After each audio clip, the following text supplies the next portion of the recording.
Hello, hello. This is Paper Cuts Included coming to you live from the Ninja Turtle Sleeping Blanket. And that's how I know it's legit. Today we are going to be looking at one of my favorite, Morrison books, one of my favorite Bolin cover, and I think a very underrated series. That being the DC Animal Man book. Specifically, we are going to be looking at book number 5, The Coyote Gospel. Probably what a lot of people remember from the Animal Man book is from this issue. A lot of reviewers look at this book. A lot of artists look at this book. It's just an interesting book that I wondered if we could actually make a full video of, and I think we can. It's got some really cool art. It's got some really cool color in it, and it's just some really cool themes. But before we get into that, if this is your first Paper Cuts Included video, we are a comic book YouTube channel ran by me and my two co-hosts. We're all three working artists, and we want to talk about what we love. And what we love is comic books, baby. We put the books like this under the microscope, break down the art panel by panel, atom to atom, artist to artist, and really get into the nitty gritty about it. So if you're looking for an art channel that really dissects the book, you're in the right place. So hit that notification bell so you can keep up to date with the most up and coming comic book YouTube channel on the planet right now. So before we get into the book, I always do a thing. Is the cover successful? What I mean by that is, as an artist making comic books, you gotta sell your books somehow. That's going to be a way to keep the lights on in your house, to keep a pencil in your hand, and to keep a cheeseburger in your belly. And one of the easy ways to sell your book, have a good cover, have an interesting cover. A bad cover, people are just going to walk past and not care about. Think about all the people going to a comic book store for the first time, or some of the first people who see your book for the first time. Your cover is a great way to sell your book, so don't make a boring cover. Make a great cover.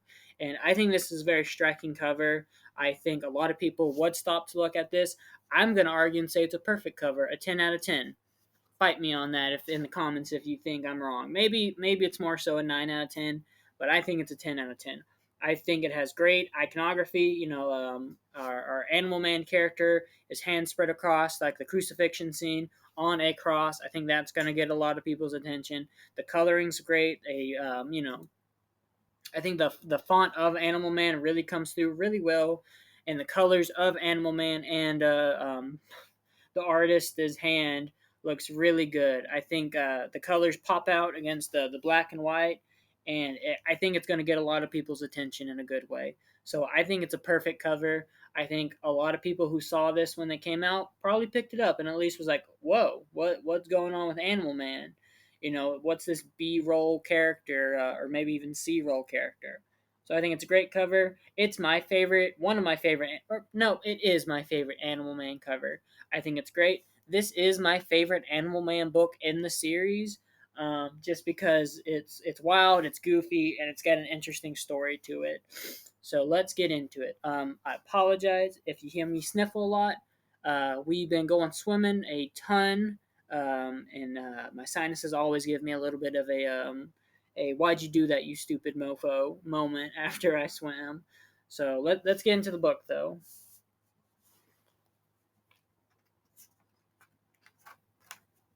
But no, it doesn't start off too special. Just moving along with the trucker, a dead coyote in the road. Just interesting panel work. Um, a thing to note is, I'm sure a lot of people who watch this channel are so tired of me talking about talking heads. Oh, you talk about talking heads every channel. We all know what talking heads are. Well, this is going to be someone's first video, and I'm going to remind everyone, don't do talking heads. What I mean by talking heads is, figure out how to make a talking scene look different. How can you change up the composition? How can you change the perspective? What can you do color wise to give it each panel has to be original somehow, right? Don't do every panel looking like those two, right? If you do that, your audience is going to get bored really fast. The book's not going to flow organically, and it's not going to be a good read. So always think of different ways to move along the talking naturally, flowably. And again, you can do that by changing up the perspective.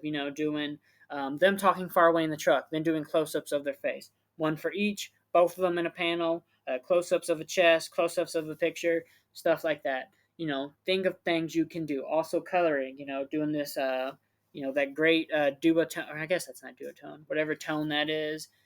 Great coloring. The yellows of his flannel really stand out against the blues of the headrest of the truck.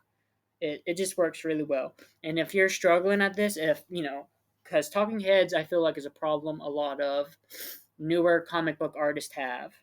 You know, it's stuff that you don't think about. You just want to make a great comic. Some people just want to make a good action comic. Well, you got to have some talking in your comics, and you can't just rely on doing these kinds of panels for every page. So just study a book. Study how they talk. How do the characters talk to each other? How does dialogue get presented? Study stuff like that. Study, study, study. It takes 1,000 hours to get better at doing something, doing art. It takes 1,000 hours of being at that drawing table, and it takes 1,000 hours of studying. And studying pages like this could be part of your 1,000 hours. It should be part of your 1,000 hours. So again, study, study, study. Work, work, work for it. You ain't gonna get anywhere if you don't work for it. But no, the story is this truck driver's picking up this young lady. They're going. She's going to L.A. to make it rich, and this poor guy who almost died of drugs is warning her of how dangerous L.A. can be. He was hooked on it, and if it wasn't for his buddy, he'd still be on it. His, I guess, lover. I don't know if they ever say they're lovers, but I feel like I've heard they are. Maybe from cartoonist Kayfabe's review of it, or even comic historian. I love who colors this book. Does it say? Or it's probably the next page who says it. The coloring of the desert. It looks like a classic desert. Those really hot, cool tones, if that makes sense. The pinks, the reds, the oranges, the yellows. This page, I want to see the originals of it. It looks so good. I love it. I always love a great colored page. And I feel like DC, this era DC, don't really find a whole lot of that. Or at least ones that have aged as well as this. This looks like it just came off the rack in a lot of ways. So beautiful, beautiful book. I haven't opened it. I read Animal Man online, and I'm trying to piece together the series. Always read physical if you can, and support your local comic book stores. Don't let them go the way of the dodo. But if you can't, I guess online reading will pass. But no, just great coloring again. You know, I love this panel. Just colors can make or break a book. So another thing you can remember, and we talked about it in yesterday's video with Madman. If you're coloring your stuff, do 10 different color theories. See what works, see what doesn't. If you need to find someone who can color your stuff, find someone who can mesh really good with your style. A good colorist can put your book on a whole another level, but a bad colorist can destroy your book. And it's not necessarily that they're a bad colorist, it's you and them just don't mix style wise, or they can't color your work. So just always be thinking about how you want your stuff to be colored. Just keep a bullpen of colorist at first, is what I'd say. You know, but no, they hit something, a coyote of sorts, and well, that don't look like any normal coyote. With some, was it? Is this the one where it's yeah, almost Shakespearean literature we're about to get, with the first word being pain. The pain is what is that? Gigantic. A newly activated nervous system is suddenly jammed with frantic signals like an overworked switchboard. The creative shudders weeping. Its pelvic girdle fuses along hairline sutures to cradle rapidly healing organs. A splintered rib that saws back and forth in one lung and is withdrawn. The thoracic case locks seamlessly. The lung reinflates. Trembling, the creature rises. Overhead, sheeted vultures wheel into the sunset. Behold, the miracle of the resurrection, the Coyote Gospel. I wonder if this book did ruffle some comic book stores' feathers from just that. I wonder if they're like, oh, why are they making fun of Jesus? That ain't Jesus. That's a gosh darn coyote. This is my favorite page in the book, probably. That is a beautiful page.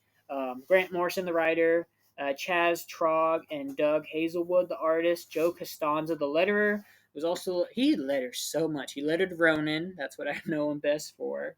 And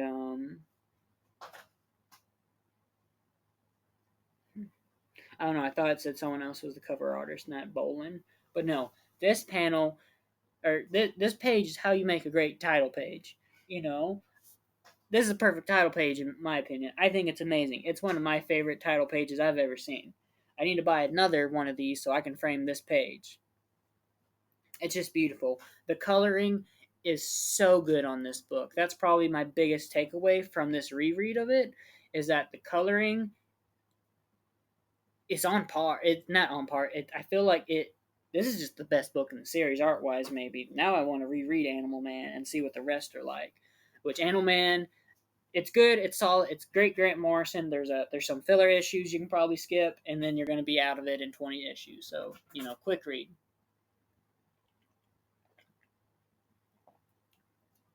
But no, just a great page with the colors. The blue's going so great with that white outline, then with the black outline too in the inside.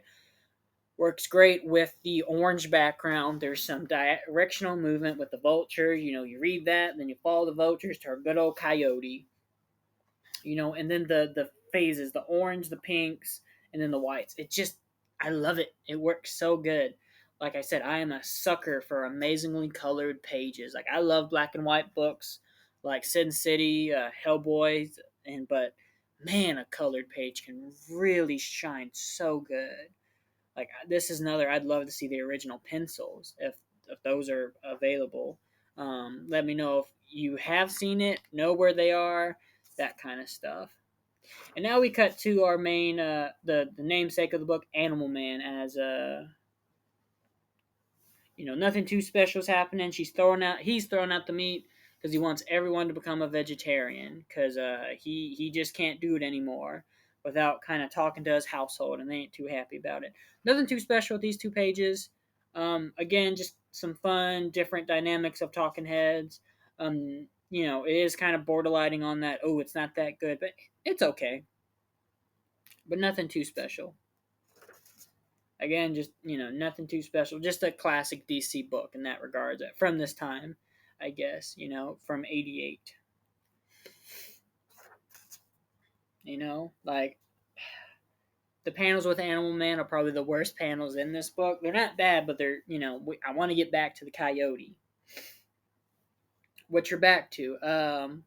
It's been over a year since that fateful truck driver ran over our coyote, and his life has took a turn for the worst. His friend slash lover was killed in a freak truck accident, and the girl that he was taken to New York, or not New York, California.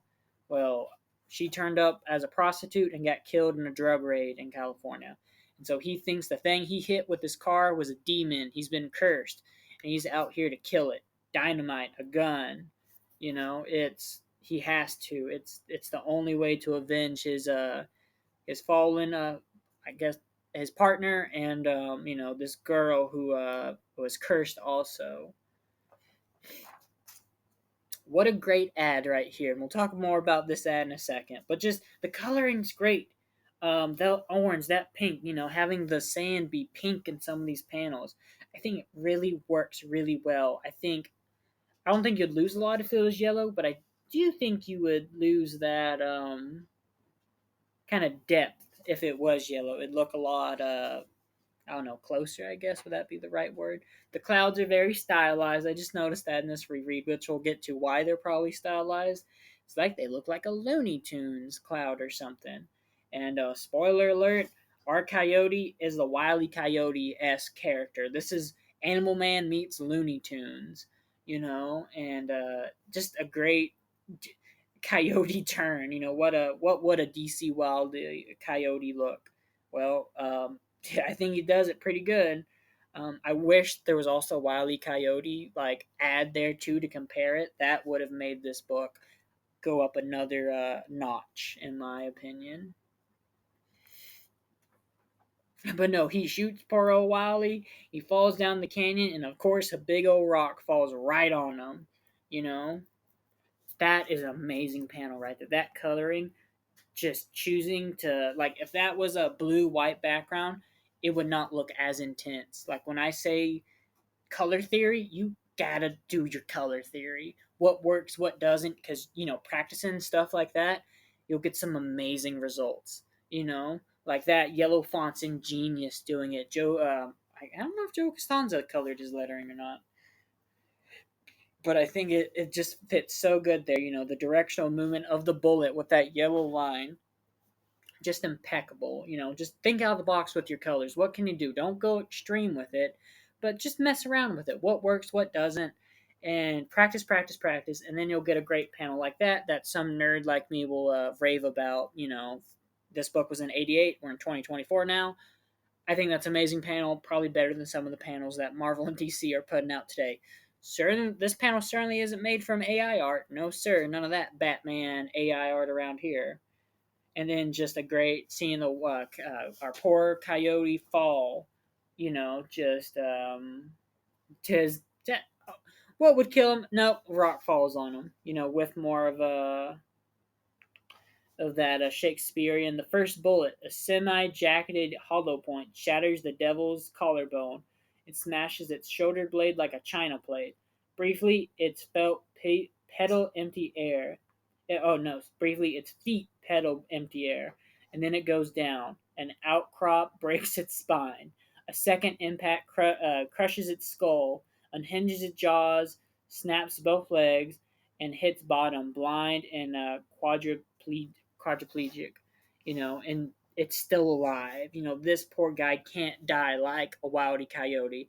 As much as he gets blown up by the roadrunner, crushed by a rock by the roadrunner, or anything that can happen to him, he takes a lick and keeps on ticking. And so does this poor guy, but yet he feels that pain. This is the real world.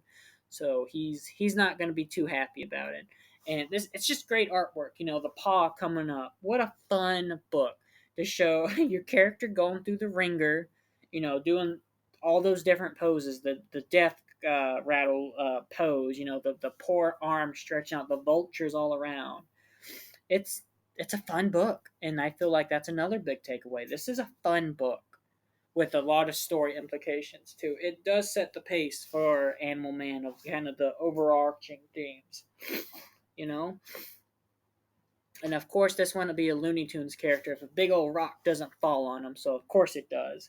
And I love that the splatter effects are going off the panel. They're going off the page too. And I just love it when artists do like that.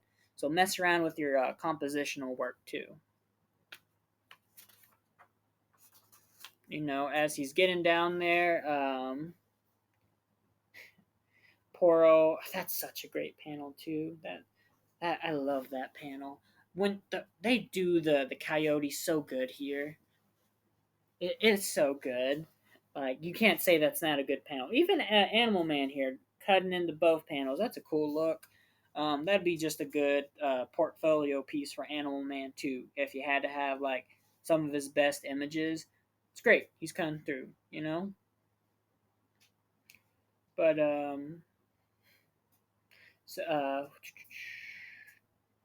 but he's got a second bullet, a magic bullet. Before he gets too close, the dynamite he said at the beginning of the book, well, poor old Wily sets it off and blows him to kingdom come.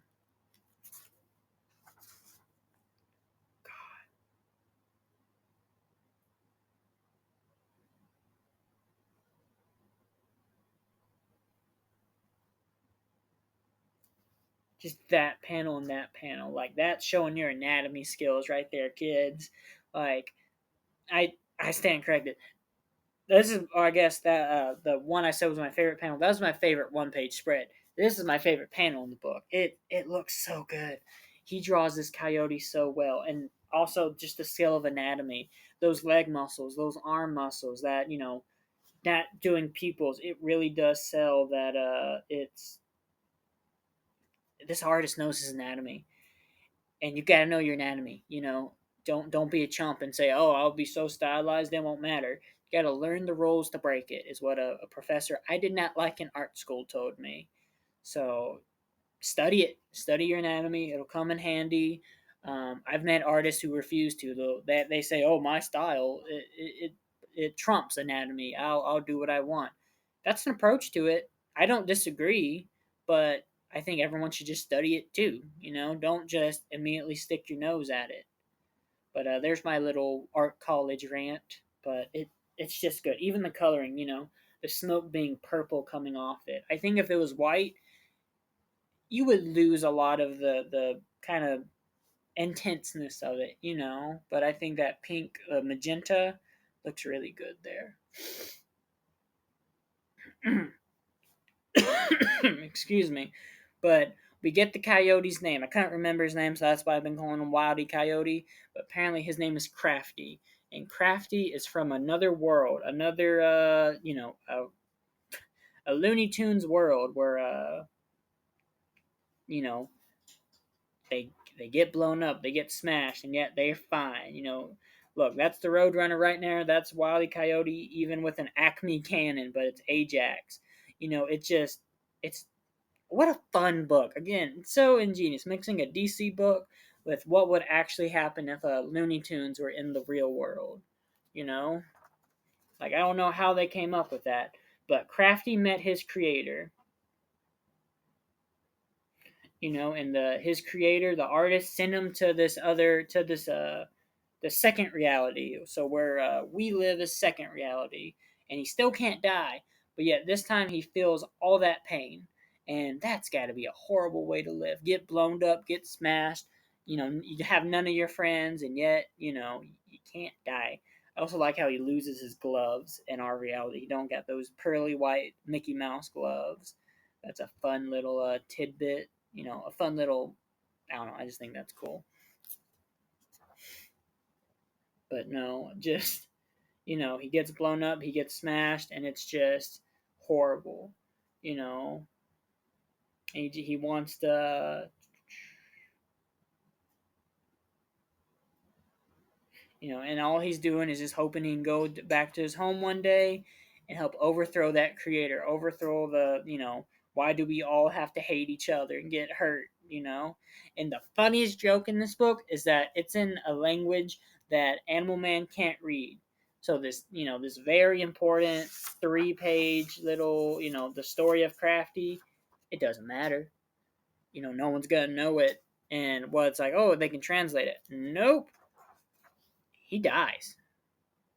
A magic bullet made from the melted cross that this guy's lover gave him. It's the thing that puts a silver cross kills this pseudo werewolf, I guess. And just a great ending too, with him thinking he saved the world. And really he just killed a poor innocent, severely abused Wily Coyote, Crafty the Coyote. With some more great artwork. This art reminds me a lot of Cadillacs and Dinosaurs. A lot of the ways they're using the coloring and the tones, those dots. Look at our Cadillacs and Dinosaurs videos, and I think you'll see some similarities, you know. But no, he stands over Crafty as he dies, and the Jesus pose on the crucifixion, as we end with the artist, raising his paintbrush to the sky. The Crafty story is over with a very obvious Looney Tunes, the end, folks. So, a fun book. I'm really glad we got to talk about this book. I had been putting this book off for a while because I didn't know if we could do a really good or just a. I won't sacrifice quality, so I didn't want to do a video that would only be like 10 minutes. And I think we did talk about some really cool stuff. The coloring. I guess I should do a little recap. I thought the coloring was really awesome. If you want some really good color ideas, look at this book. It's another good book you can study for some interesting, if you need help with doing compositions, need help with not doing talking heads, just how to do a story fluid. Also, it's just a fun read. And sometimes that's what you need as an artist, is a fun read. So if you don't read any other Animal Man, read Animal Man #5. I think it's a great book. I think it's my favorite Animal Man book with a great cover and a great story, which you can't say that about all DC books. Probably not most of them. But no, if you made it to the end of this video, thank you. That helps us out a lot. It keeps the algorithm pumping these videos out to more and more people who want this style of content. And if you found something you liked, can give us a like, comment, subscribe. I respond to every comment, usually in about the first day or two. Subscribe keeps our numbers going up. Our summer goal is 100 subscribers, and we are at 47. That is awesome. We'll also be doing a big event for our first summer goal we passed soon-ish. It'll be a big video. on a Saturday, which is big because we post every Monday to Friday every week, 10 a.m. Monday to Friday. So this will be a big Saturday Sunday video with probably me and some co-hosts, and we might be talking about some turtles, if you know what I mean. And I'll also be raffling off some artwork. The details of that will be happening sooner when that video gets ready. But no, I guess I'll send you on some marching orders, and I'm out of here. Make more art.